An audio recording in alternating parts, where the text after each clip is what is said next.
Olá, caríssimos, tudo bem? Vamos falar um pouquinho sobre o segundo reinado e a estabilidade política que o Brasil vai passar nesse período de consolidação do Estado Nacional Brasileiro.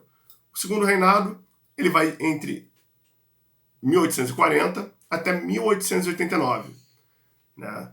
De junho de 1840 até 15 de novembro de 1889, com a proclamação da República.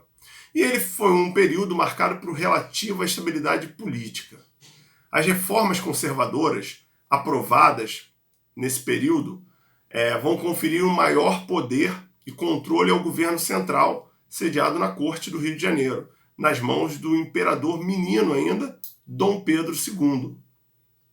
O Império passava pelo final da última grande rebelião regencial, a Revolução Praieira, que acabou em 1848, e a elite aristocrática ela vai manter o controle do jogo político sob dois grandes partidos, o Partido Liberal e o Partido Conservador, onde eles vão se revezar no poder. Foi o período também conhecido de Ministério da Conciliação, um ministério montado, liderado por Honório Hermeto Carneiro Leão, e ele foi montado com a ideia de pacificar politicamente o país, para dar a possibilidade de crescer, que o país crescesse e consolidasse seu Estado-nação.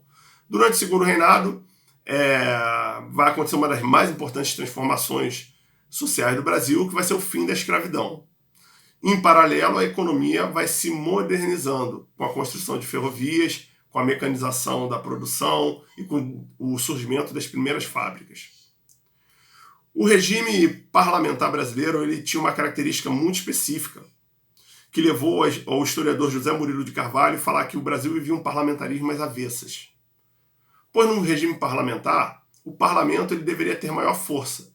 Porém, no nosso regime, por ter o poder moderador nas mãos do imperador, o imperador ele poderia controlar o parlamento, ou seja, ele podia dissolver o parlamento. Então as regras de funcionamento do regime do governo eles estavam claramente definidas. O imperador nomeava um ministério, com integrantes de um determinado partido, liberal ou conservador. Quando o ministério não obtinha o apoio da maioria da Câmara dos Deputados para aprovar os projetos, que eram considerados essenciais para o desenvolvimento do país, o imperador podia intervir e dissolver a Câmara, convocando novas eleições. Ou ele podia demitir todo o ministério, nomeando um outro ministério no seu lugar. Então, acabava-se que o imperador sempre tinha o controle da Câmara e o controle do ministério, de acordo com as preposições que se julgavam importantes para o país. As eleições das câmaras, lembrando que o Senado era vitalício, era indicado pelo imperador através de uma lista tríplice, e o imperador, é óbvio, não era eleito. O presidente dos estados, que era o presidente das províncias, também não eram eleitos. A única eleição que existia era para as câmaras. E as eleições elas eram marcadas por muitas fraudes e por muitas violências também nesse processo eleitoral. O voto não era secreto, então você tinha como controlar bastante o voto e em quem o eleitor votasse, para que ganhasse os candidatos dos partidos ou liberal ou conservador. Existia também uma política de clientelismo já iniciando, que depois vai se fortalecer no período republicano, onde havia uma troca de favores, a negociação, por exemplo, de empregos públicos, numa época que haviam poucos concursos públicos, era um dos mecanismos dessa troca de favor, em troca de voto, em troca de eleição de determinados candidatos.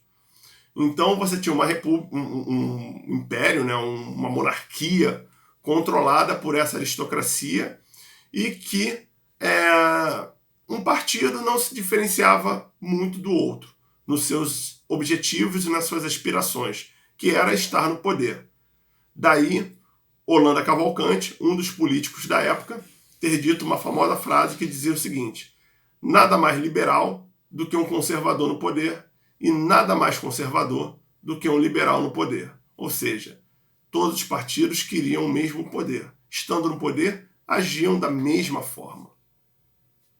Um abraço e fiquem bem.